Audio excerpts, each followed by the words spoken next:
Good afternoon, and thank you for attending this lecture at the Institute of World Politics. For those of you who are new, IWP is a graduate school of national security and international affairs.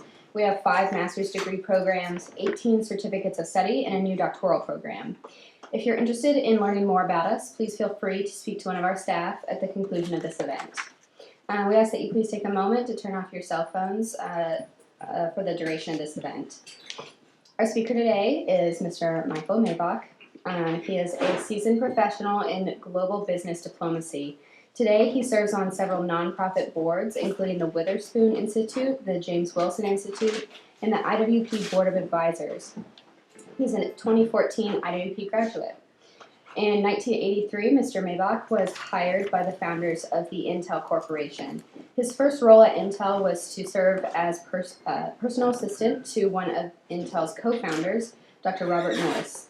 While assisting Dr. Noyce, Mr. Maibach created Intel's Government Affairs Department, opening offices in Washington, Brussels, and Beijing. He built a global team of over 150 professionals engaged with government officials about key commercial policies, and in 1996, he was named Intel's first Vice President of Global Government Affairs.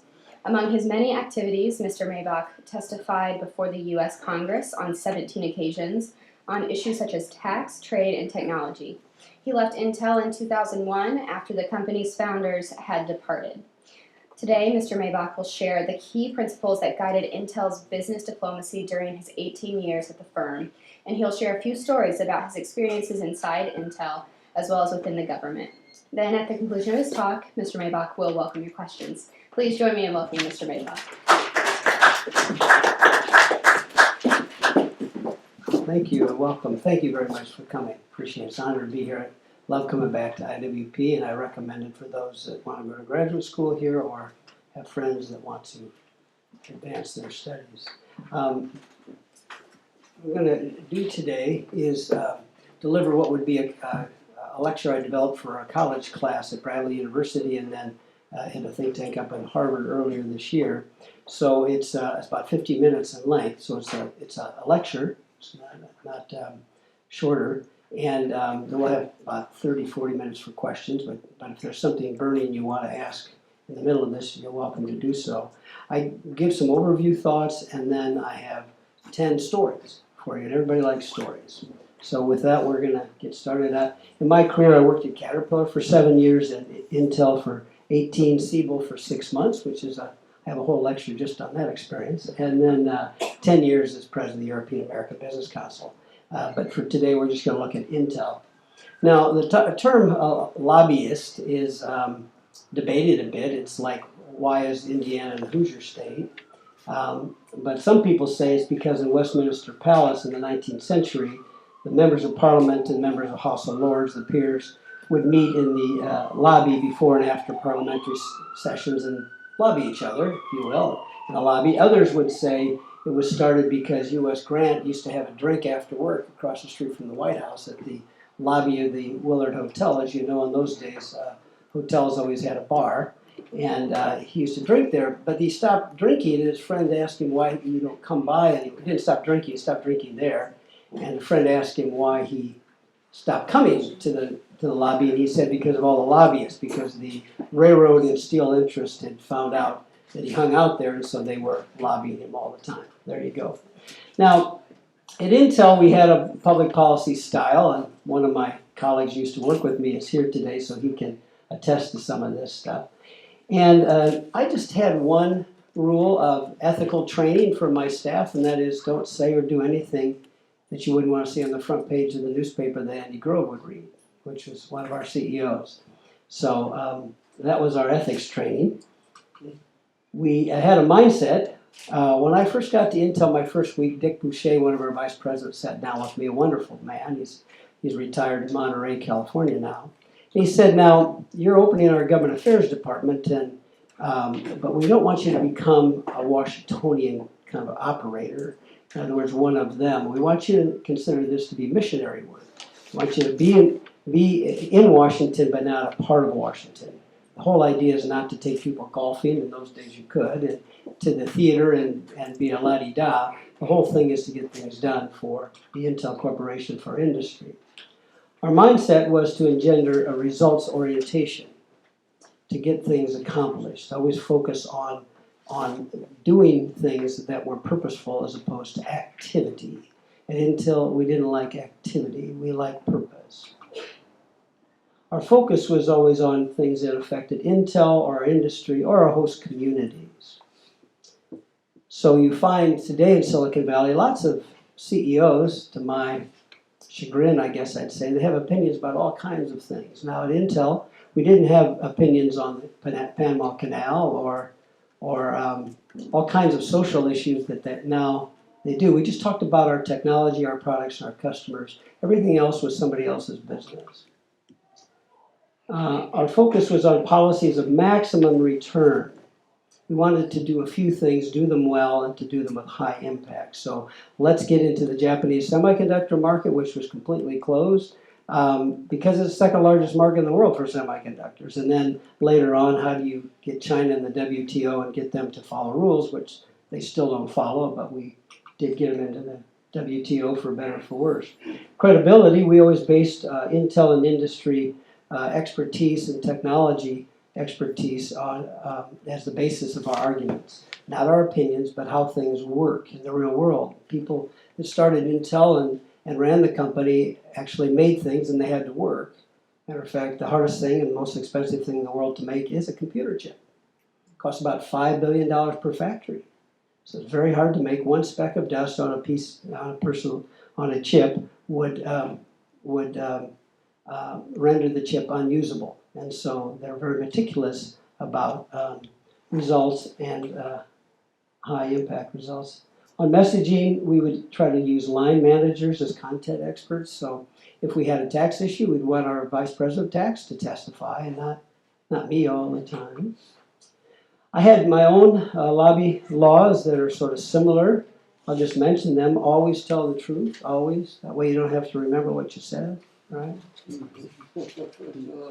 Always tell both sides. This is very important issue that people will maybe not pay attention to as much as I like them to. When you see a member of Congress or anybody in government or any walk of life, you tell them both sides. You say, we're for this and here's why. And the other side, and we respect them, is for this and here's why.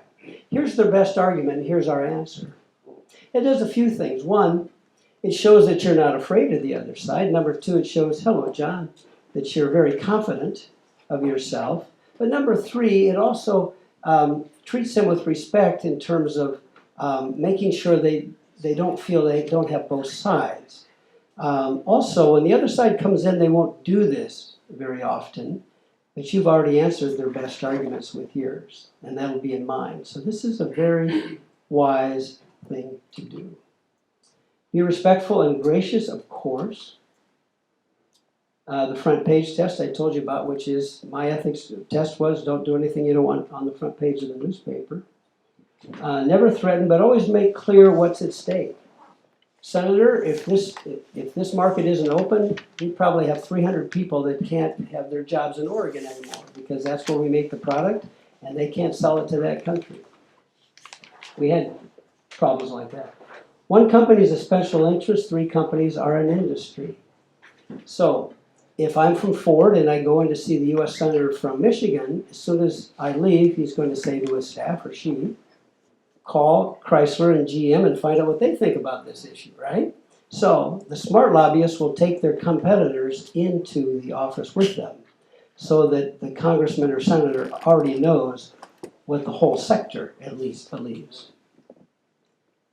And so lobby with your competitors. It shows you have goodwill for all and reflects confidence, maturity, and collegiality, and it actually does part of the work of democracy.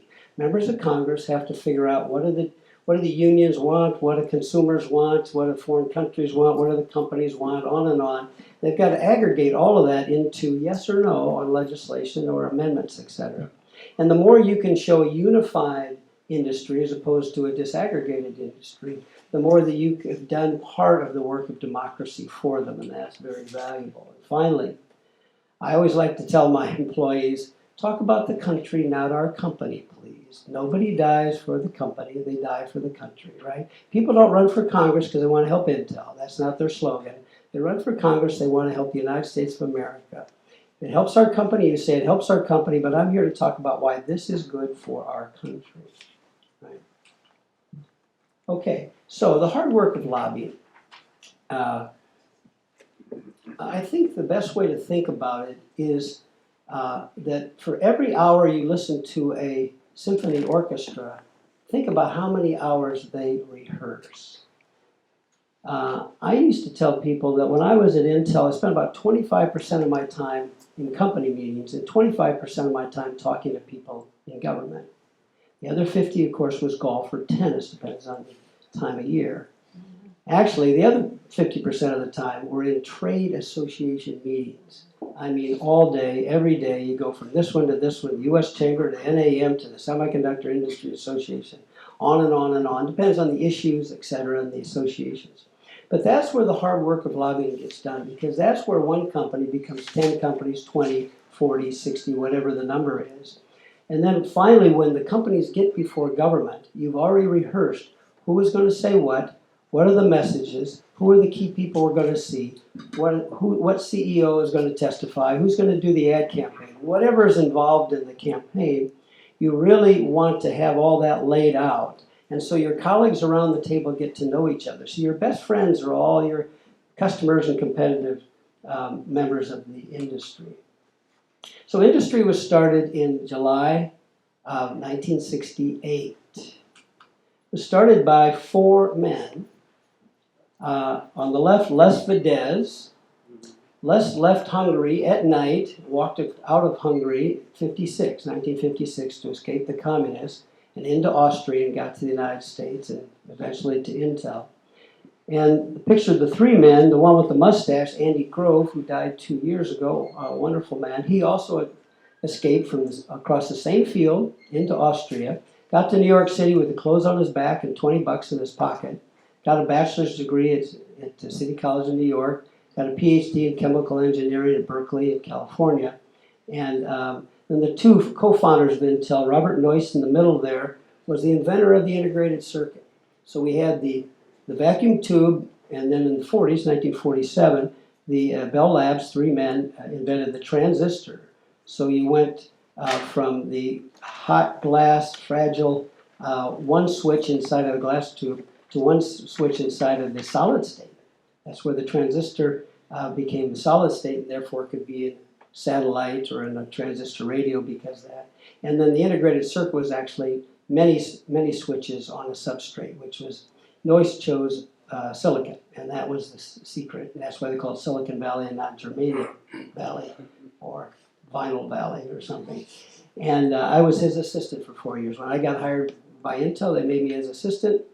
So it's a very lucky thing. And I could tell you a lot of stories about Bob, but I won't here today. And then Gordon Moore on the far right, brilliant guy as well, PhD. And he is the father of Moore's Law, which is still existing today. He created it because he had to give a speech to a bunch of semiconductor executives and told them that every 2 years chips double in their capacity, and now it's every 18 months. But he didn't think he was creating a law in 1970. He just gave a speech, and it became Moore's Law. And then down here, Federico Fagan, he was one of the 3 or 4 men that invented the microprocessor, the computer on a chip. There it is right there, the 4004. Became the 8008. These are all engineers, right? So it's not the Chevy Impala or something. It's the 4004. And it became the 8086, and then the 186, 286, 386, and then because AMD kept making the same number and we couldn't copyright a number, it became the Pentium for 586, and that's what they use today. And then Art Rock, in 1968, was a venture capitalist, a young man at the time. He assembled $2.5 million, and that's how Intel was started. One person, $2.5 million. Hello, Eagles. And they have now 100,000 employees. From these 4 men, $100,000. So if you ever asked, how is wealth created? It's a few people assembling on a voluntary basis to use their capital, which is head in Latin, right, capital, to serve others. That's it. This is how wealth is created. What they do here in Washington is they transfer, right? But this is how it's created. So those are some pretty impressive people there. Now, we're going to talk about 10 stories, and here's number 1. So I got to the industry in November 14th of 83, and I went to 2 weeks later in November to Monterey, California for a meeting of the Public Policy Committee of the Semiconductor Industry Association. And what they did was assign each company lobbyists, and there was only 7 or 8 of us at the time, a key issue. And since I was the newest guy, they gave me the passage of the Semiconductor Chip Protection Act. Well, they'd been trying for 4 years to get this passed and hadn't even gotten a hearing in the Judiciary Committee of the House. And so they gave it to me because the new guy always gets the one that's never going to happen. It's like the worst sales territory kind of thing if you're a new salesperson. So I got this assignment, and I had no idea why we had problems with it, but it was the problem was you can't have a patent on a chip design, you can't have a copyright. And yet, if people copy the chip design, you lose the whole company because you design the chip and then somebody copies it and then you're gone, right? So there's no intellectual property protection at the time, and they feared the whole industry would be copied by some nice person in Brazil or something, who knows. So it stalled in the House Judiciary Committee for 4.5 years. I got the assignment. So a guy named Mike Gadball, one of the trade attorneys from Dewey Ballantyne, and myself went to see Mike Remington on the top with the beard. He's retired. You can find him probably on Facebook or something. Really nice, smart lawyer. And this is Bob Kastemeyer down here. He was a congressman for 25 years from Madison, Wisconsin, center-left Democrat, who was chairing the committee. The Democrats ran the Congress at the time. And so we went to see Mike Remington. I had never met Mike Remington before, and we sat down with him. And I asked him a question. I said, Mike, now I'm new, and he wasn't delighted to see us, let me put it that way. I mean, he took a meeting, but it wasn't like, great to see you guys again after 4 years of begging, you know. And I said, I'm new, and I'm from the Midwest, so of course it takes me a little while to figure things out, but so is your boss. So give me some advice, because whatever we've been doing is not working. Oh my God. He said, you know, for 4 years, your colleagues from Silicon Valley have come in here and demanded hearings and all this. No one's ever asked my advice. You have a problem, Mr. Maibach. The copyright people don't want computer chips to be copyrighted because, no, they have music and essays, poetry and stuff. They don't want to have your industrial products. And the patent people say, well, it's not really a functioning device in the sense of moving parts and stuff, because it's not just electrons. He said, so I think you should do a sui generis bill. Now, I'm not either Italian or an attorney, but this means unique, right? Try a sui generis legislation. So I wrote that down. I didn't know how to spell it, but I kind of wrote it down. And then I left with my attorney. I said, what does that mean? He says, you know, sort of a hybrid kind of a unique thing. So, and then he told us on the way out, just to cheer us up, he said, and by the way, this is not a priority for the chairman. And in Washington, what that means is, we're not going to help you at all. Do something else with your life. You know, that's kind of what that message is, because they're so polite here. Okay. So, by the end of our work, Mr. Kastemeyer is the lead sponsor of our legislation. Now, how do we go from X to Z here? So, first of all, we visited over 200 members of Congress in the U.S. House. I did 100 of those myself, 104. And we gave them a copy of this magazine, which had just come out that year, a computer chip in the middle of someone's hand. Now, if National Geographic thinks it's important, maybe it was. Nobody knew what a computer chip was. One of the things I did was I got a whole bunch of computer chips that were bad chips, so they keep them in a box somewhere. And I scotch taped them with that tape that you can see through, you know, that was called the expensive stuff, you know. And I had all these 3x5 cards. All I had was a computer chip on it. And I visited a congressman. I said, have you ever seen a computer chip? Nobody had ever seen one. I said, here's a x86 is an 86 microprocessor. And I would just leave those behind. So we're all of a sudden people for the first time saw a computer chip and they see that it's important. And so they started co-sponsoring our bill because it must be important, and I've got one in my briefcase now. And that's kind of how, if you want to sell a car, let them test drive it, right? So you give them a chip. So we gave every member of Congress this magazine and its computer chip. We convinced every member of the House Judiciary Committee to co-sponsor our bill, except for Mr. Kastenmeier. We wanted to wait until he was surrounded by all of his members, both parties. And then easily passed the House, because we had 200 co-sponsors, including everybody in the committee. And Kastenmeier then wanted to put his name on the bill, because if he was going to be in a parade, he wanted to lead it, right? And so, to his credit, he helped us. Then we got through the Senate Judiciary Committee. We had two problems. Senator Kennedy didn't want to help industry because he didn't want to help industry because he didn't want to help industry. And that was 3 questions. And so Digital Equipment is headquartered in Boston. And a guy named Bruce Holbein was their lobbyist. And I called Bruce and I said, we got a problem.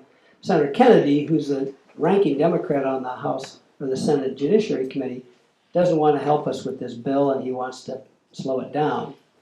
Will you get a meeting, because he refuses to see us? So Bruce called his staff and he said, well, the senator doesn't want to meet with industry because he doesn't like to say he's met with industry, especially if they have bills pending, because he doesn't want to be, influenced by industry. So, but she said, but let me see what I can arrange. So Bruce and I, a couple of days later, walked into Senator Kennedy's office, and there he is behind the desk, and there she is over in this chair, and in front of her are 2 chairs. So we walked in, I Senator, and he didn't get up and he didn't put his hand out, and she said, gentlemen, sit over here.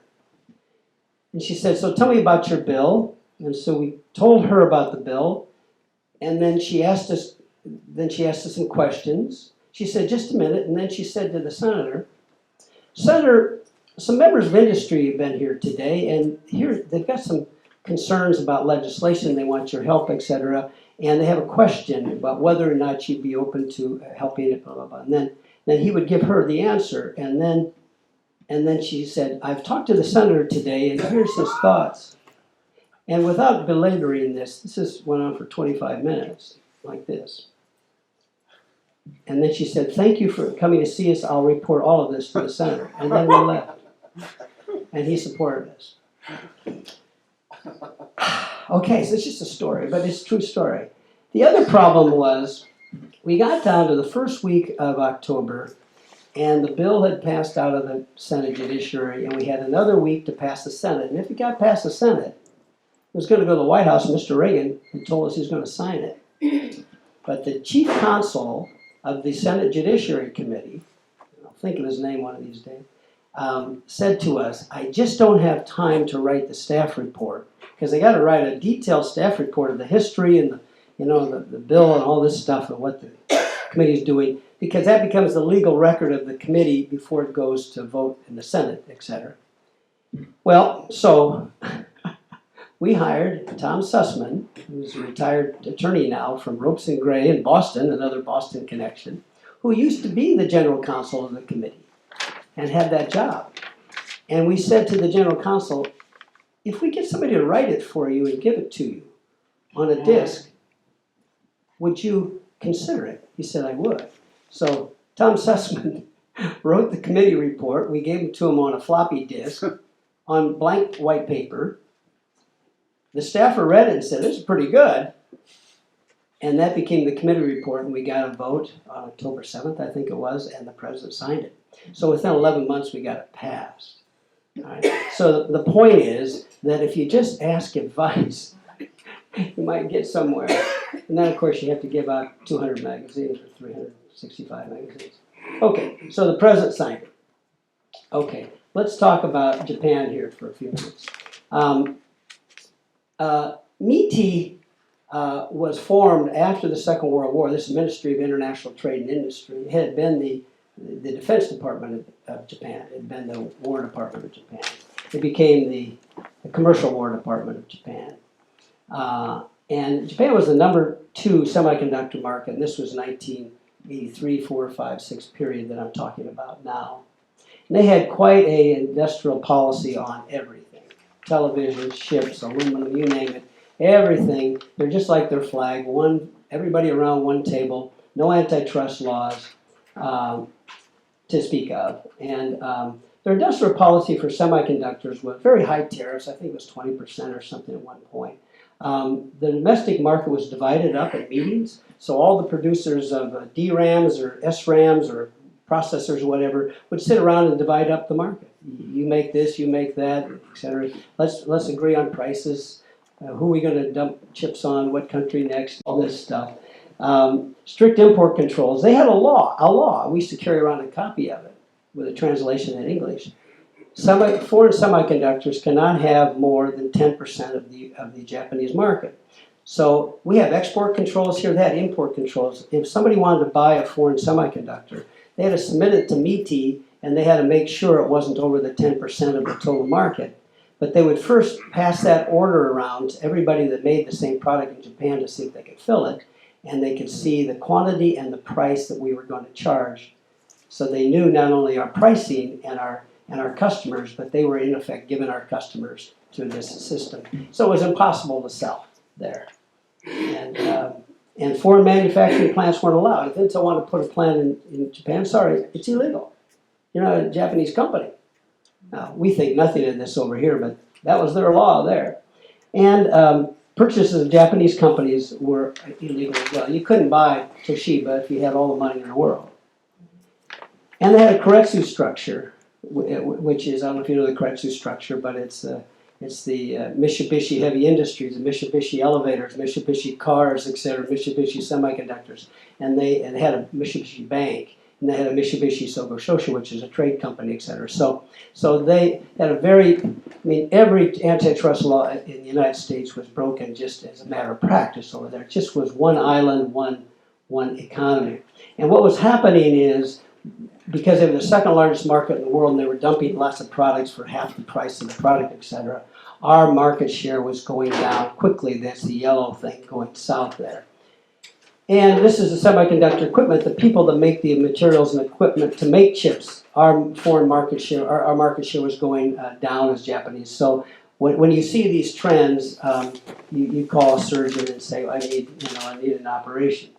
Just about then, a guy named Dick Darman was the Deputy Treasury Secretary. Some people know his name. And he gave a speech. This was a New York Times article. The Deputy Secretary of Treasury today called the nation's biggest businesses bloated and inefficient. The official, Richard G. Darman, said in a speech to the Japan Society in New York, this is back when everybody was complaining about market access in Japan. He goes to the Japanese to give this speech about although my American companies just can't hack it. Some high-priced private managers, you get the idea here. We pride ourselves on being entrepreneurial risk takers, but many climb to the top of the corporate ladder on the strength of their demeanor and a failure to make observable mistakes.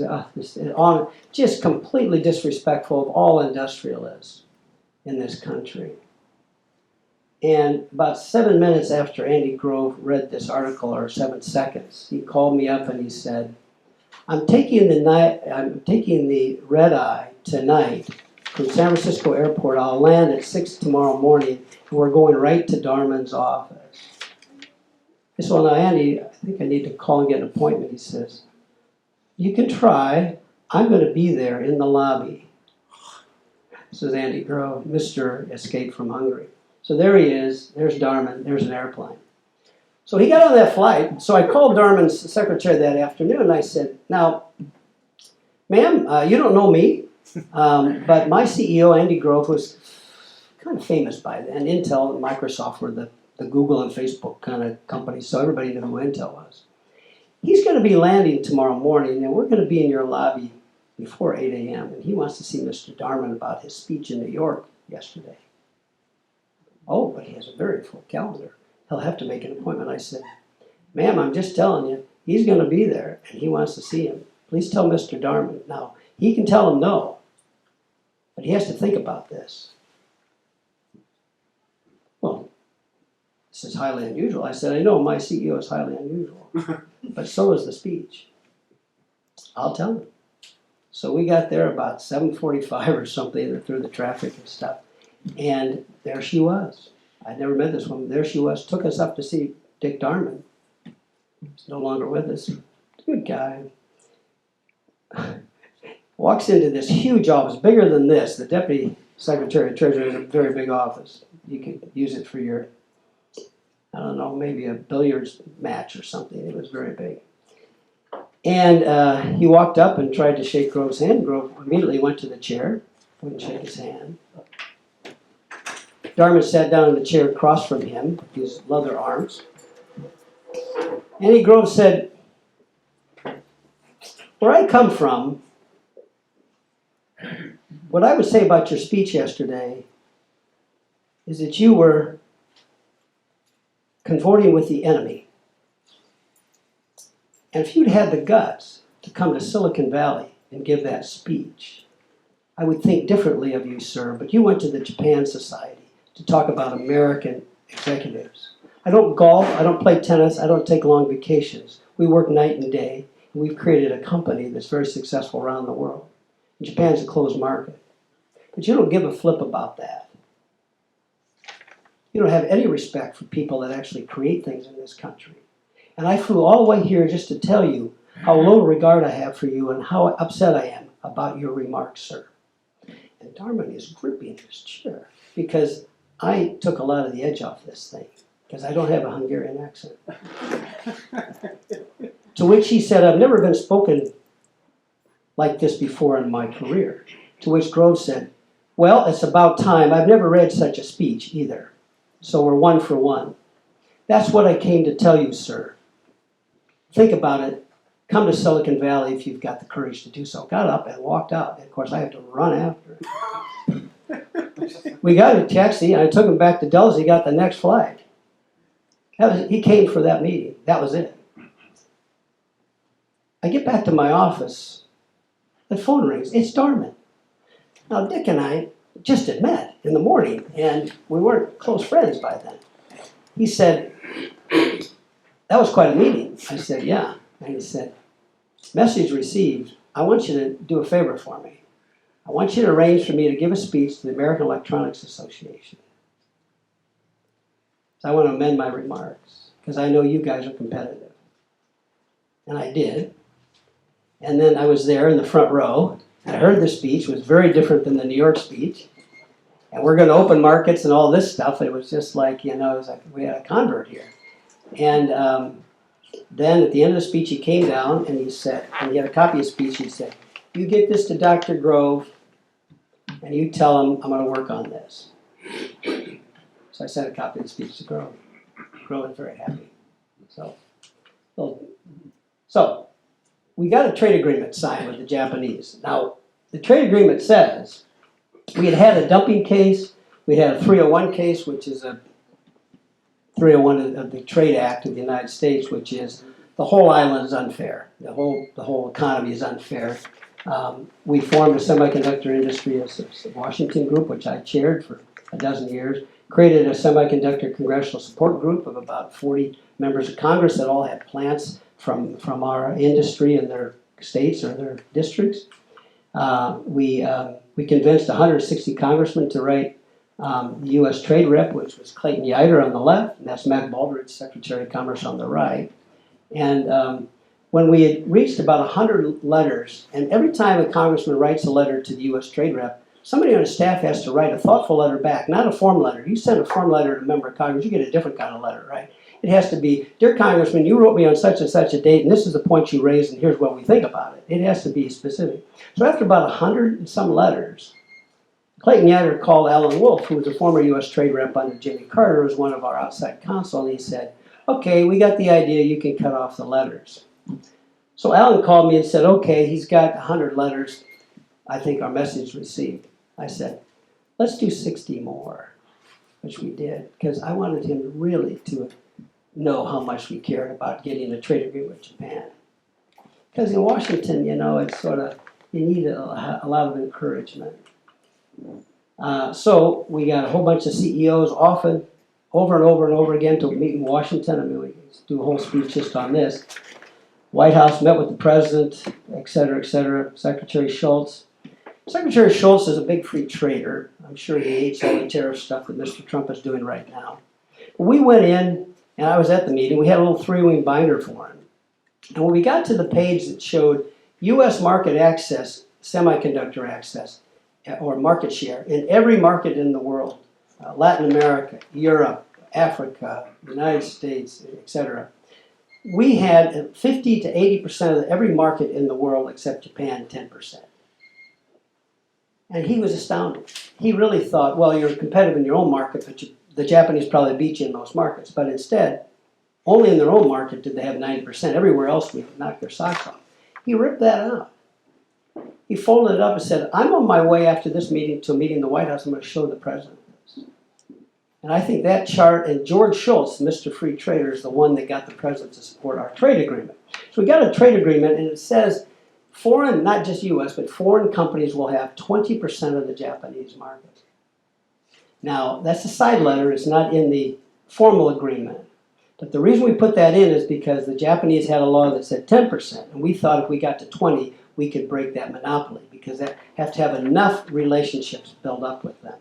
And so, anyway, we got that trade agreement, and there's the president, Bob Michael, former House member, and but they didn't live up to the trade agreement. Nothing happened for 6 months. And so we had meetings with the president, with U.S. senators.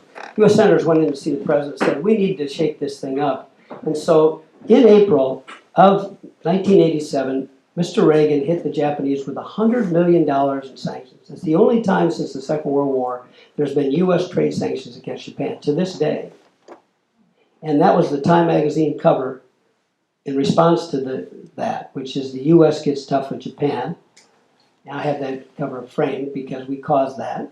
And as soon as that happened, as soon as the sanctions, I mean the next day, our salespeople from U.S. companies in Japan got calls from all the car companies and computer companies, come by and show us your semiconductor products. Our government has told us now to start buying from you.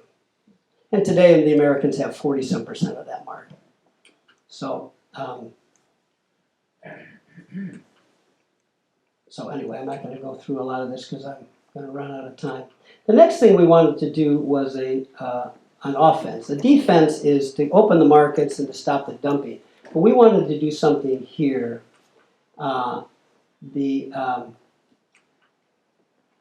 We lost the DRAM industry and a lot of the EEPROM industry, which is the memory industry. We'd done the case. We'd gotten the agreement. So these are all the defense. We got the sanctions.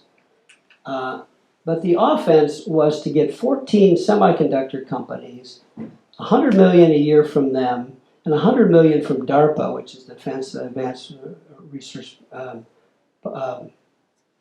Projects Agency. Thank you, Mike. And to improve the roadmaps, the technology roadmaps for all the equipment and materials makers. Because the problem was we had about 200 or 300 suppliers, and they didn't know, do we build, because it's such an expensive industry, do we build our machines for the IBM factories or the Motorola factories or the Intel? And this way we're all going to have the same technology roadmap, so all of our equipment people can make the machines for everybody. It's sort of a standardization process. Okay, everybody still had to compete for the machines, but it was all, when we went from, let's say, 6 to 8 to 10 millimeter wafers, they would know what year we're going to do that to build machines to build those machines. So that's what SEMATECH was. And these are the companies that started SEMATECH back down in Austin, Texas, as it turns out, in 1987. Some of these companies aren't around anymore, like Rockwell is not in the chip business anymore. Digital Equipment Compact is now part of Hewlett-Packard, and AT&T is not in any of this business. They're in the content business now. So, but we had to get $100 million from the Congress, and that's not easy. So we started a SEMATECH Washington group, which I chaired, and we set about working for about 9 months to get $100 million from the Congress. I'd never done that before, to get a lot of money from the Congress. But we had 8 or 9 cities in 8 or 9 states bid on putting SEMATECH. It was kind of a research plum in their state. Florida, Massachusetts, California, Arizona, Texas, etc., in their state. And the senators were saying, we're not going to vote on this till you tell us what state it's going to be. Well, then we get 2 Senate votes, right? The 2 senators from that state. Everybody else would say, well, they got it, not us. So we couldn't do that. So we wouldn't blink. So then they said, we're not going to give you the money until you tell us who the CEO is, because we don't want to give money to some $100 million a year consortium. We don't know who's going to run it. So the SIA presidents, all the company presidents got together at a meeting and said, okay, who's got one of their best people that's going to run this consortium? I want to give up my best people. They're probably my next CEO. I'm not going, and nobody would give up their best person. So I said, well, we do have Dr. Noyce, who's semi-retired. He's no longer running the company. That was Gordon Moore was actually, by then it was Gordon Moore was the CEO at the time. Grove was the executive VP running manufacturing. So I went to Noyce. I remember the day I went into his office, little cubicle, which was right next to mine. And I said, Bob, we need a person of stature in the industry to be the president of SEMATECH. Will you do it? He was 57, 58 years old, something like that. I guess 57. And, worth X billion dollars and wasn't looking for a day job, a new job. Let this cup pass. And so he said, where is it going to be? Because that was a big secret. And only a few of us knew it's going to be in Austin, Texas. I said, Bob, I'm going to tell you, but you can't tell anybody because then we'll just get 2 Senate votes. We're trying to get 20 senators, so we have 10 states in play. That's 20 votes. We'll get this passed if we don't tell the city. But I can tell you because we want you to be the CEO. He didn't even know. He was the CEO, retired CEO of Intel. But he was still working at Intel as a vice chairman. So I said, would you do it? And he said, what city? And I said, Austin, Texas. He said, just a minute. He goes back to his credenza and he brings out an aeronautical map. What's this about? He flew a helicopter, a jet, and a propeller plane, and la-di-da. He loved to fly planes. And he does this then with this, what do you call those things, compass or something. This. Okay, I'll do it. I said, I'm sorry, you'll have to tell me what the map exercise is about. And he says, well, I have a Cessna Citation that he flies. And Ann and I have a home in, what's the fancy place in Colorado? Aspen. Yeah, Aspen. They have a home in Aspen. He said, and the reason I bought the Cessna was because you can fly from San Jose Airport to Aspen on one tank of gas. And I was finding out if I could fly from Aspen to Austin on one tank of gas, and I can, so I'll do it.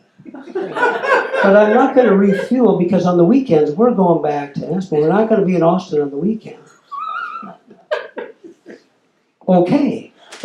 So, thank God it wasn't Miami Beach or something, We'd have to get a 747 for the guy. So he said yes. He said he would do it because he could fly there.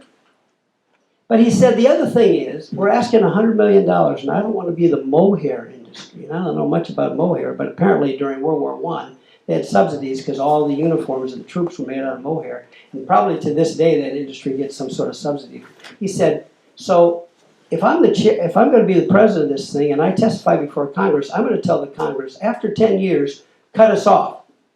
Take the needle out of the arm. If we can't make this a success on our own, after 10 years of operation with government doubling the money, we shouldn't be doing this. So I'm out, we're out in 10 years. And you tell the CEOs, I'll do it because I can fly there with my wife and get out on the weekends. But they got a promise, so they all promised, okay, 10 years we'll cut out the subsidy. So anyway, we'll get to the rest of this story in a minute. Where's my person here? She's not even here. Okay, so let's go on to number 4. We're not going to do all 10, but you can do 5 now. Okay, but they're kind of fun, right? All right. So Grove, after we got the SEMATECH money, $100 million, he writes because Andy likes to have op-ed pieces. He's a writer. Trade wars, regain leadership by working together. Andy Grove, CEO of Intel, and you can read what he's saying here, but it's pretty much the U.S. electronics industry has been dumped on and beat up, and we're outsourcing everything, and blah, blah, blah. Of course, that was 30 years ago. It's much, much worse today. All the Apple stuff was made out of Far East and all that stuff. But he says here, We must acknowledge and clearly state, sorry, with the President, that we have a stake in our own industries and international competitiveness, et cetera, et cetera. So it's one of these fly the industrial flag, et cetera, of the United States, which I'm all for from time to time. It's important. And he writes this thing. So that was December 13th, and then I went home for Christmas, Peoria, Illinois, and I went to a meeting January 5th. And I was invited to this meeting, and you have this, if you pick this up at the front door, if you pick this up, that's what we're going to talk about right now. So January 5th, I was invited to a meeting at Intel headquarters, and you see on the right, do I have a memo? I've got the memo here, yeah. On the right side, you see the list of people. Those are the people in the meeting. That includes 5 different Intel vice presidents. I was a manager. At Intel, you're an intern, then you're a manager, then you're a director, then you're a vice president. And there's not a lot of vice presidents at Intel. With manufacturers, it's not like banks, you know, everybody's a vice president. So at manufacturing companies, there's very few, but there were 5 in this meeting here. So I attended this thing, and the reason they invited me to this meeting was we'd gotten dumped out of DRAMs. Now, when you sell a microprocessor to Hewlett-Packard, the purchaser says, okay, I'll take, 1 million chips or whatever they want of your microprocessor, but we need some DRAM because you need the memory to go with the microprocessor, right? And we want to buy it. And of course, Intel used to make that until the Japanese dumped us out of the DRAM business. Matter of fact, there's only one manufacturer of US DRAMs left in that time. That was Micron Technologies. 5 of us six or seven got dumped out of the business, including AT&T, for example. These guys, who were not in my part of the world, and looked at prices of DRAMs, they could get the best deal from Toshiba, and so they wanted to do a marketing deal where when our salesman would go in to see a digital equipment or a IBM or whomever, Hewlett-Packard to sell the microprocessor, we would say, well, we've got a great price for a DRAM from Toshiba, so we'd get both sales. This is a Japanese company. I just spent 4 years of my life beating the head out of these people and trying to open their market, and they're terrible, terrible people because they have this industrial policy that discriminates against our companies. And then they're having a meeting 3 hours after Andy Grove does this op-ed about we all have to work together as Americans, and they want to do this. And I'm there so that I can explain to members of Congress who I've been working with and begging to help with our trade agreement, and U.S. Trade Rep, my gosh, Clayton Yider, explain why we're now going to be marketing Japanese chips in this country for them. The biggest microprocessor company is going to help the Japanese. And I wrote this memo at the end of, I went back on a typewriter. I had a PC, but I couldn't figure out probably the floppy disk that day, so I wrote on a typewriter, as you can see here. And this was, please don't make me quit this company memo. Don't make me go to Washington after all we've done to get $100 million in the trade agreement and sanctions, and Japanese has to open up and have me explain my company's not going to market their products. Are you kidding? So I wrote this memo, and if you read parts of it, you don't have to read it all. But I say, as a follow-up to our DRAM sourcing meeting this morning, I refer you to Andy Grove's New York Times, written less than 30 days ago. It is this theme that Intel and the SIA, Semiconductor Industry Association, has sounded for the past several years with exceptional results because it is sound logic and political appeal.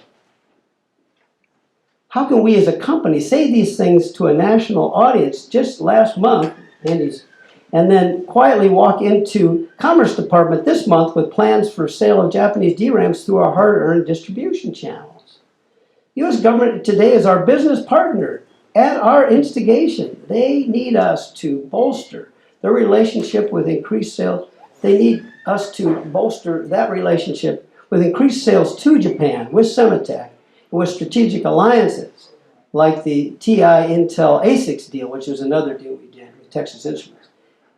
And all the while, our government allies are pressured by MITI, by their prime minister, who is going to be in Washington the next week, Prime Minister of Japan, probably to get rid of the sanctions, which he still had on him.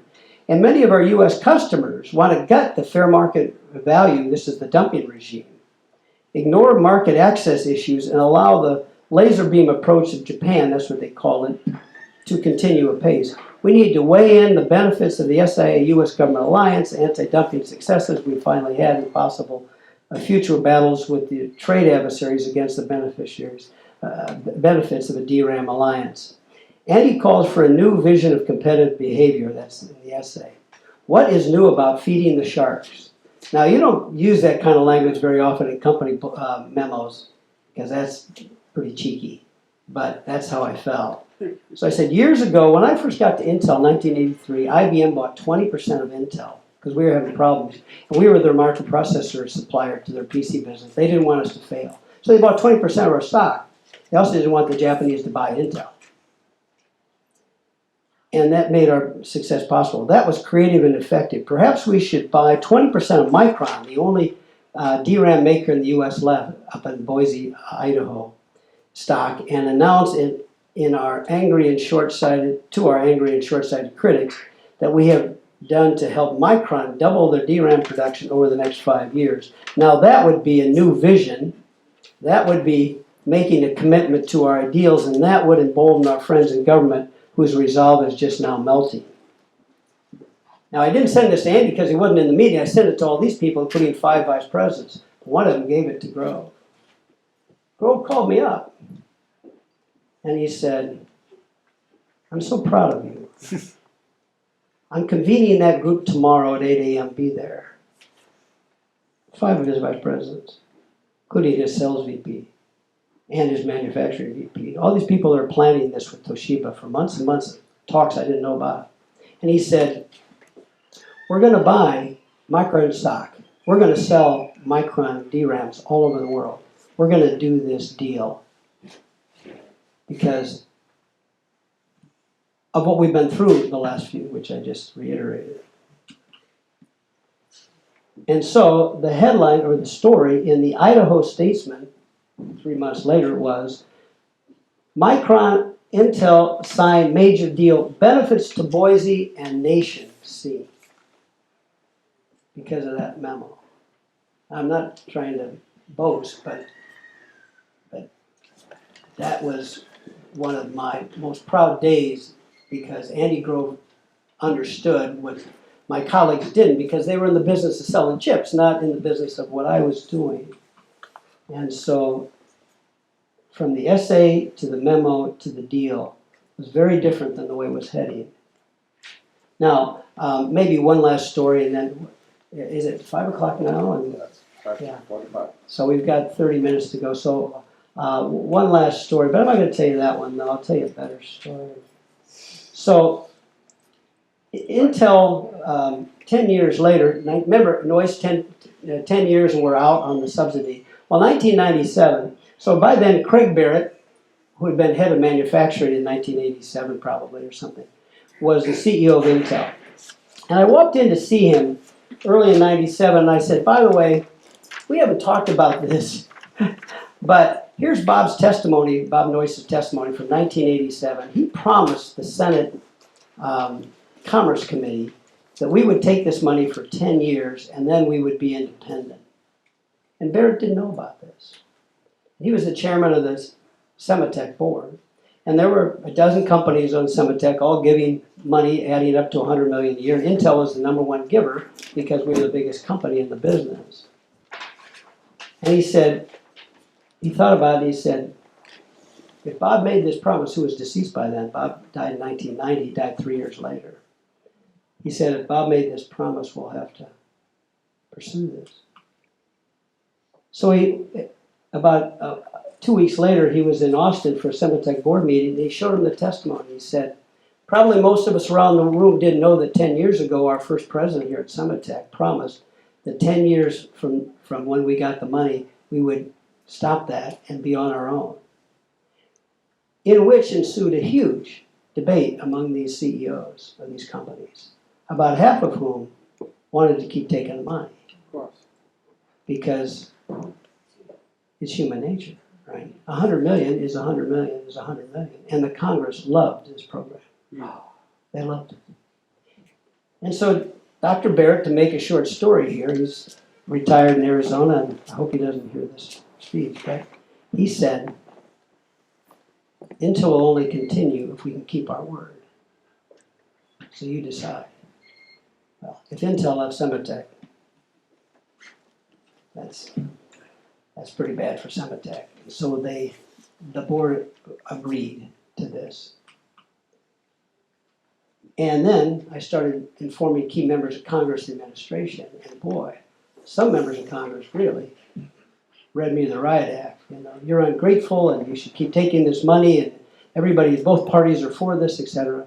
But we cut it out, and this is the budget of SEMATECH, and you can see after actually 8 years of the government money, it ended, and it's flourishing now, SEMATECH, and companies from all over the world can join, not just U.S. companies anymore, but we cut the government money out.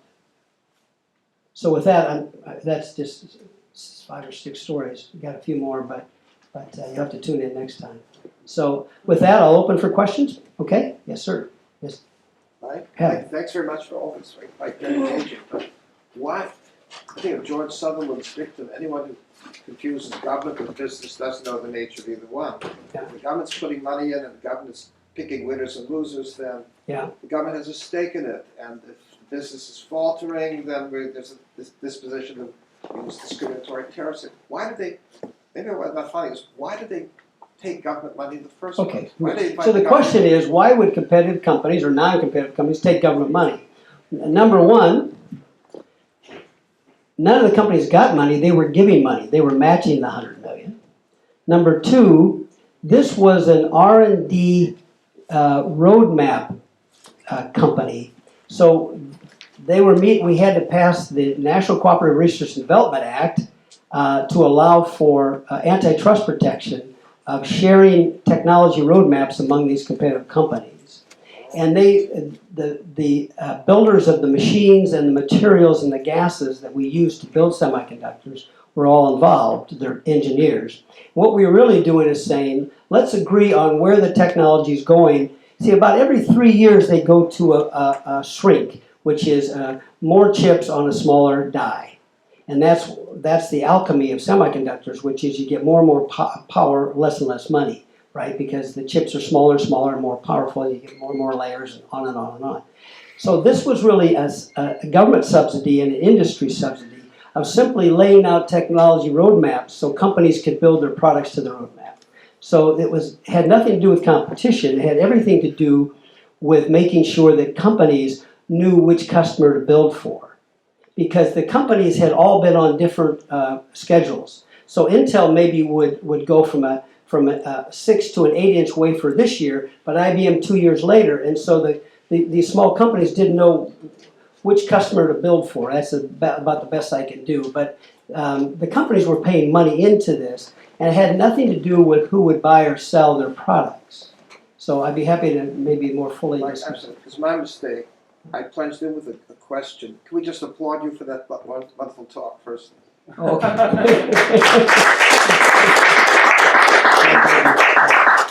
But it wasn't, and I've actually written essays on this. It was a subsidy to a research project to help all the companies know where the industry was going. And the reason it cost so much is we had one fab which was proving out the wafers. But when the products were made, they were DRAMs actually, they would dispose of the product. So they would make product to prove out the technology, then they would dispose of the product. So there was no product made that was kept, and everything was pre-competitive in the sense that it was just a technology roadmap. So, but I'd be happy. Yeah, well, I know. Okay, yeah, so other questions? Yes, sir? Yeah, trying to understand the financial aspects of the agreement or deal with Toshiba, right? Yeah. It seemed like there's a political dynamic, but there's also a financial imperative. Yeah. And that it seemed like it would be in the best interest from a profit motive Right. to go along because of the cost associated with having the deal orchestrated with Toshiba instead of Micron. Micron. Was there a huge price? Yeah, it's a good question. The question is, from a business point of view, from a profit and loss point of view, was the Toshiba deal better than the Micron deal? Not having been in the talks between Intel and Toshiba or Intel Micron, and I never was, I assume what was going on was the following. Toshiba came to Intel and said, we will give you a discount on the sales price because you're going to have to make a profit yourself. So this is going to be profit sharing. Because Intel, you're selling into all the PC makers, just about 80, 90% of the computer makers, and mini computers and mainframes and stuff, but you're selling into all the computer makers, and we would like to be at that sales table so we can get the sale with you. So it was a joint marketing and sales deal. You always get a discount on that. My guess is that our people went to Micron and said, we'll give you the same deal with the same terms if you'd like to be our partner. They probably went to Toshiba because it was financially much stronger. Micron was always half bankrupt. They just, for a lot of their history, they were just always on the margin. You know, we didn't make money this year or last year, but next year we will, etc.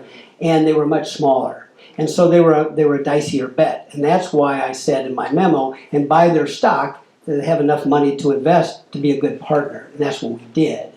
But I'm pretty sure they would have asked the same terms for Micron. It's just it wasn't a stable partner. But I wasn't in the negotiations at the best I can do as a government affairs guy, right? I'm just a policy guy. Yeah, but it seems that, you know, the ultimate goal for Intel at that point, Yeah. now and then, is that to maximize shareholder wealth, right?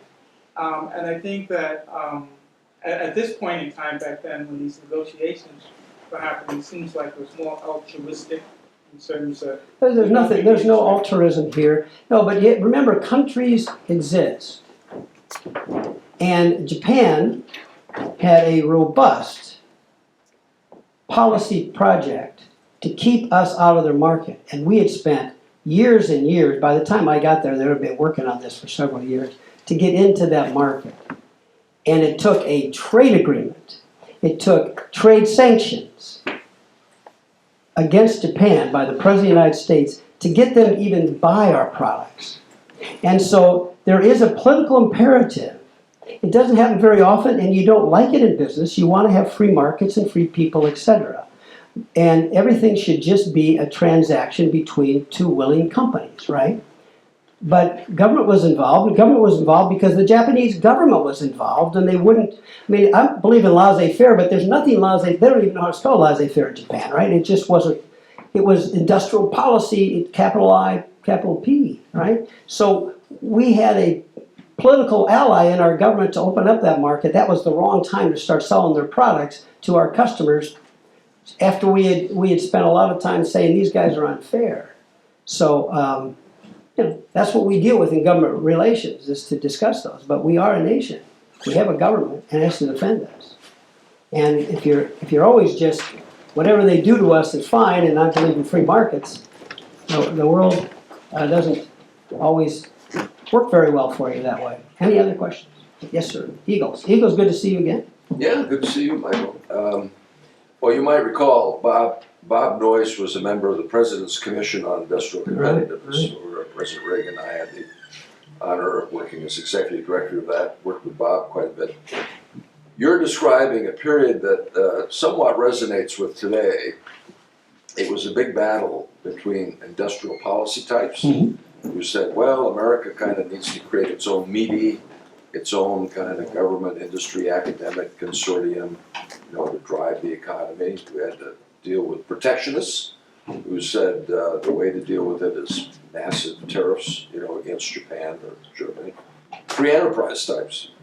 You know, the White House, I constantly had to deal with a lot of free market types. Jim Baker. You probably remember. I remember what Baker said, right? So I just want to say that I thought that Bob was really a very rational voice, and the commission tried to navigate the intersection of the nexus of these three big debates. Right. And did, I think, an outstanding job, and also moved forward some terrific ideas, the R&D tax incentives, you know, the collaborative antitrust exemption, STEM, you know, science and math education is being important, bringing manufacturing back and everything else. So you work for an absolutely terrific guy and a terrific company, and you played a very, very important role in shaping what, in my view, has been the whole framework of competitiveness since the 1980s that Yeah. we continue to debate today. So So thank you. thank you for providing some Oh, insight thanks, on that. thanks, Emil. Questions? Questions? Yeah, Garrett. To what do you associate Grove's desire to have Intel's policy reflect maybe some broader goals than simply what's best for Intel is what's best for its bottom line? Yeah, so the question is, why was Andy Grove sort of nationalistic, you might say, for the American economy? I think he and everybody in the industry came to this very, very reluctantly, including Grove. In those days, we have a different kind of problem, but it's the same genre with China today. He was beginning Intel, and he saw year after year after year of Japan dumping people out of their business. Or they'd sell something for, if it cost you $5 to make a chip, they'd sell it for $2. They wrap $3 around every product. And then after a while you'd go out of business, and then they would raise their prices because they have a monopoly. And you can do that if you have a closed market, because you can't sell the same stuff back into their market. That's the one definition of the two definitions of dumping. And I think he just saw that that wasn't fair. And so by the time I got there, we were in a talking war with Japan. It became a litigation war with the 301Ks. And so he very much was for fair play, but when he saw that the Japanese were up to shenanigans, as he would say, he wanted to rev up the U.S. side to change that. And that's a lot of what we did there. Today, the Japanese market is fully open to everything in the semiconductor business. I'm not in the auto business, it's probably different, or snow skis or something, but yeah. Any other questions? Yes, sir? You mentioned about sanctions imposed by President Reagan. I don't know about the sanctions on the semiconductor industry, but I'm aware of the quotas that were set for the auto industry for Japanese imports. Yeah. And my understanding was that there was a sort of a negative effect of it, that instead of improving the quality of the cars that Detroit was making, instead consumers paid for the price because the Japanese could get a markup because their cars were didn't have enough supply. So my question here is, that it's one thing to impose the sanctions and to correct the market but what kind of sanctions you do and what the consequences are. Do you have any opinion about that? Yeah, excellent question. The question is, are sanctions counterproductive? And the answer is, depends on who designs them. It's an art. The art of sanctions, number one, it has to be part of a larger trade strategy. They have to be well timed.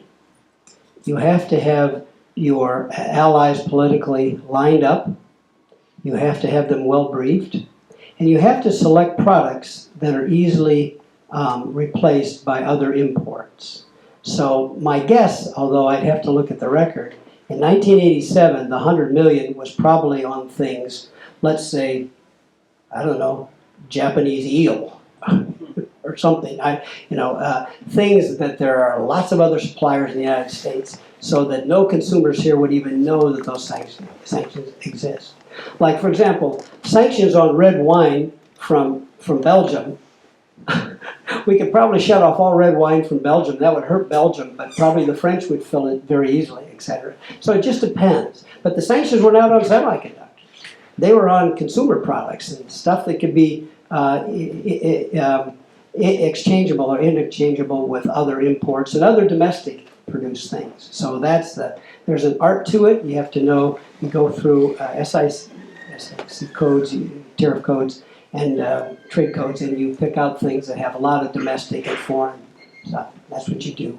And then you decide, whose parliamentary district it is in Japan, and maybe that's the head of the Japanese parliament's farmers, and they're very upset, the farmers in Japan. They're a very powerful lobby, so you pick on stuff like that.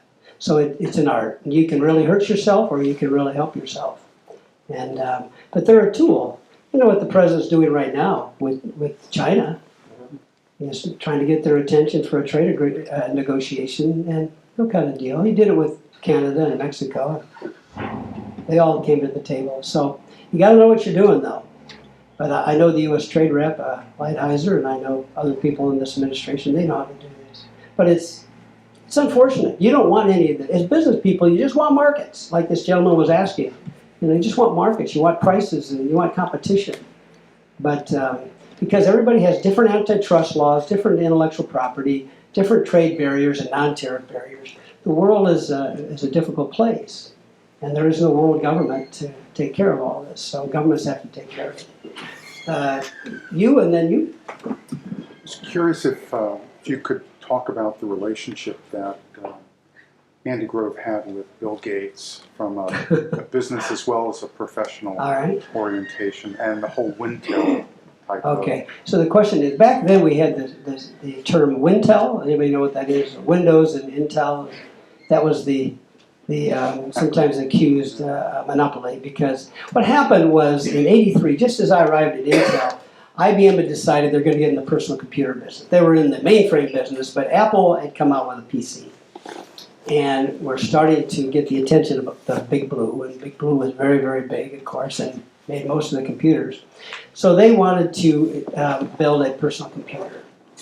But they wanted to do something that avoided the Sony Betamax problem. Probably most people in the world don't know, or the room don't know what I'm talking about. But there were two types of VCRs. There was a VHS, which was everybody used, except for Sony used the Sony Betamax, which was a smaller cartridge for movies and that sort of thing. But the problem was, if you took your movies over to somebody's house and they didn't have a Sony, they weren't you couldn't use them. But most people had the standardized VHS.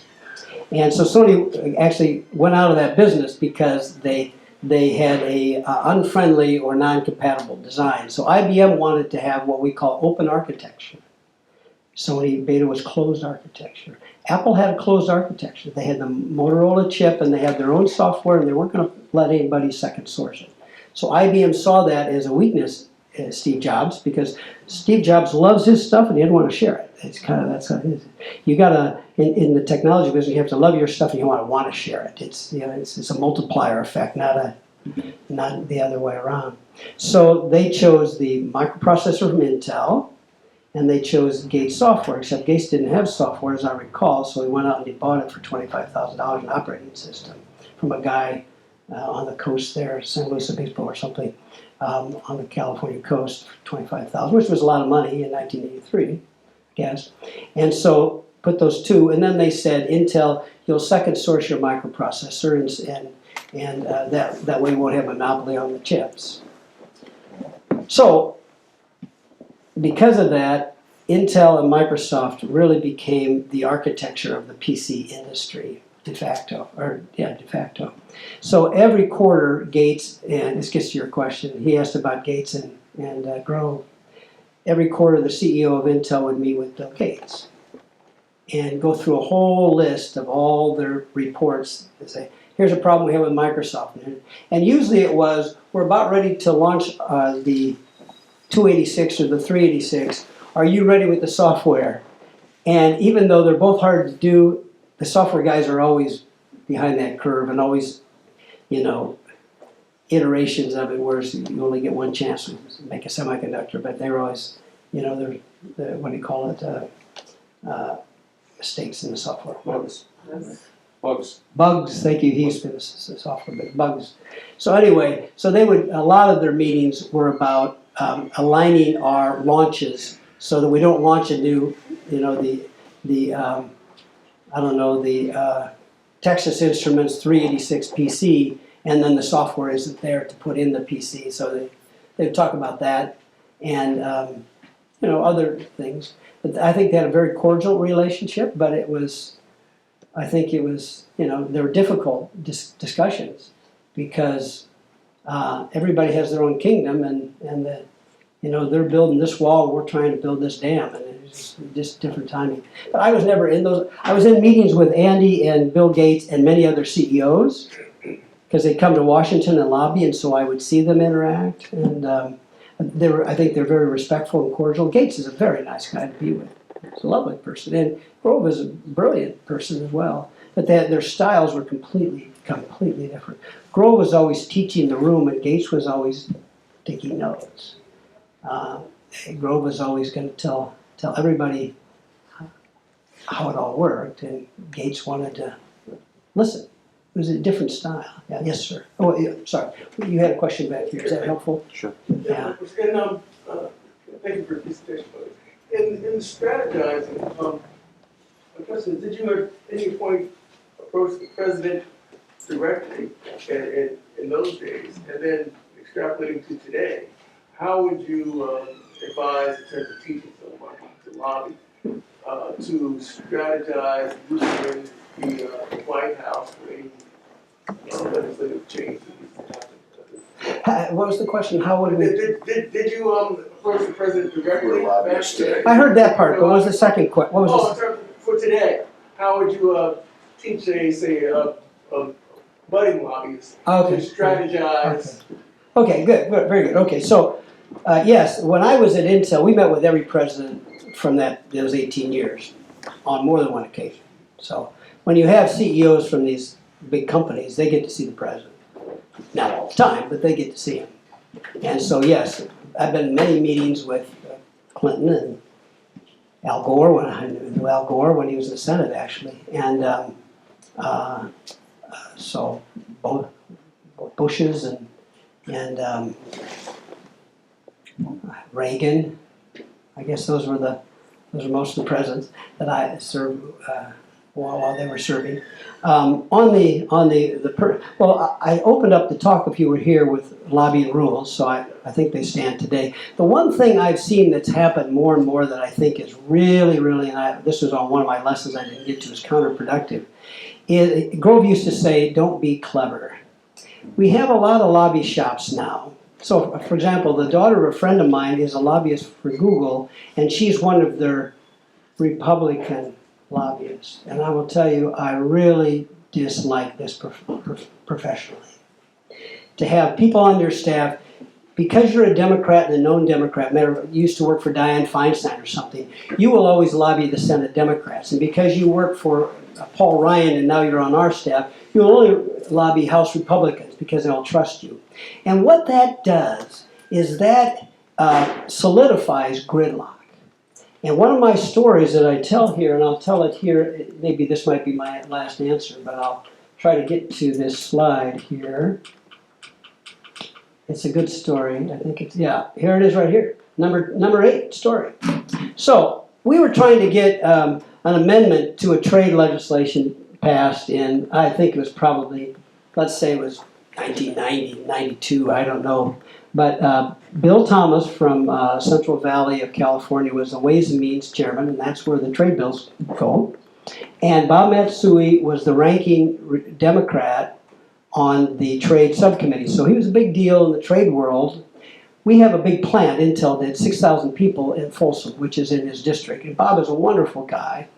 And I was working with him to see if he would put an amendment in on a trade bill. But it was getting nowhere with Chairman Bill Thomas and his staff. So I went to see Bob Winters. Maybe Bob will listen to this video. Great guy. He always would tell you about 3 jokes before you get into the meeting. He was just, a guy walks into the bar. So Winters just a hilarious man, but he's very smart guy. And he worked for the chairman of the Ways and Means, and he did the trade stuff. And so I went in to see him. This is what you do for a living. You go and see. I said, hey, Matsui has an amendment he's carrying for us at Intel. The whole industry wants it, not just us, but I'm the lead on it. It was some amendment to the Trade Act of 1975 or whatever it was. And, but he's not getting anywhere. What's the problem? And because Bob and I are friends, he told me what the problem was. He said, the chairman doesn't think Mr. Matsui is very respectful toward him. And so none of his amendments are going to go anywhere. Oh, okay. So I left that office and I went to see Bob Matsui, who happened to be in his office over in the Rayburn building. And I asked to see him alone, which is unusual, and they don't like that, especially, well, at least I was not of the other sex because they need to have people in there. but I said, I need to see you alone. And he gave me the meeting. He said, what's up? And I said, the reason our amendment's not getting anywhere is apparently the chairman doesn't think you have a high regard. I like the chairman, and I know what I was talking about. And I said, here's what I want you to do, consider doing. I want you to set an appointment to go see the chairman in his office, in the chairman's office, personally, with your amendment on a piece of paper, and say, Mr. Chairman, so good of you to see me, and I need your help. And I want you to ask for his help. And then he's going to ask on what, and you're going to tell him your amendment. Which, by the way, Bob Winters said, the chairman's fine with this amendment. This has nothing to do with your amendment. And I said, I want you to ask him to help you. Well, but my staff's working with his staff. We're all congressmen, you know. So I said, Bob, we actually want to get this done. Okay. So he made an appointment to see the chairman. And the chairman said, I'd be happy to help you. And he put the amendment in. Now, if I was the Republican lobbyist, and Bob Winters told me that, I'd go back and tell people the story. But that wouldn't help me go see Matsui, because he's a Democrat, and my company just, I wasn't hired to go talk to those dreaded Democrats. A good lobbyist doesn't have a party. A good lobbyist has a policy, and that's it. So the last story, and then I'll end with this. That's a good story there. So, 2 stories, but I'll just do the one about Matsui. That's Jeff Bingaman, senator from New Mexico. Great guy.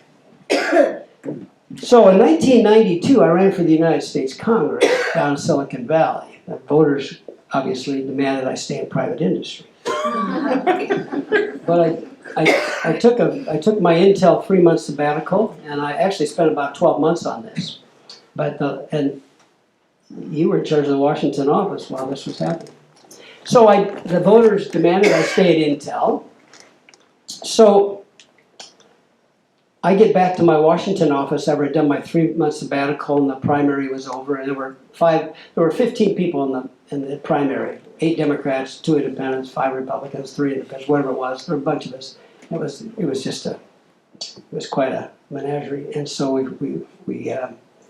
I got back to my job, and I got a call from Bob Matsui. This was I guess a couple of years after the other story I just told you, and it was his personal assistant. The congressman would like to see you now that you're back in town. I said, okay, when? Now. Okay. So I jumped in a cab and I went up to Rayburn Building and said, hi, Congressman, good to see you. And he asked the staff to leave and close the door. I'm so disappointed in you. Why? He said, I thought you were a Democrat. All these years, I've worked with you for 11 years. And now you're a Republican? Who knew? It's a true story. I said, Bob, the reason you don't know is because that's not part of my job. I did run for Congress, but I'm back to being Mr. Vanilla here, I'm not in the party. I'm just the Intel guy. I don't know if I can trust you. I said, well, you've trusted me for 11 years. I got you the amendment with Bill Thomas, or I didn't say that, but anyway. But my point is, that's what you got to do. You have to be an honest representative of your company. There is, it's like the Supreme Court wears black robes, they don't wear blue or red, it's just, so that's what you have to be. And all these companies think they're so clever to have a Republican lobbyist to talk to Republicans, and you don't get any of the cross stuff that I'm talking about here. You just, and the last story, because we got 1 minute left, is, so we were working on the Uruguay round from 86 to 90 to 93, to December of 93.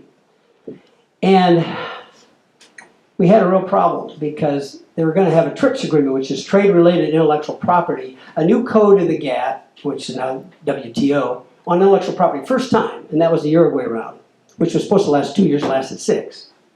And of course, then the Doha round failed. So the WTO has, I'll give you a talk about WTO sometime, has real fundamental problems now because India and China are in. That's 2 billion people that don't want to cooperate with people. So anyway, I had a problem, which was I was on my way to go to Geneva in a couple of weeks and for the final negotiation, and we were worried the TRIPS agreement would allow the copying of computer chips because there was something that said in there, compulsory licensing is permitted. In other words, we can take your patents for national security. And you can just imagine the government of Brazil saying, we need your microprocessor patents for national security for Brazil. We need to have our own microprocessor. And the whole company gets taken by governments, etc. That's worst case, but the other Grove, his book is called Only the Paranoid Survive. That's the name of his book. And he said that's how he thought. He was always paranoid, thinks that whenever our stock was up, he says something's going to go wrong. This is how this man was. And he escaped Hungary for a reason, right? So anyway, I wanted to see Jeff Bingaman. Now he's a Democrat. Of course, I'm by then a known Republican because I ran for Congress.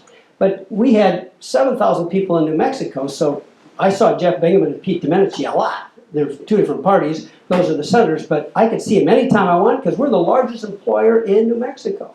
And, by the way, in Seattle, I have 17,000 people until Oregon.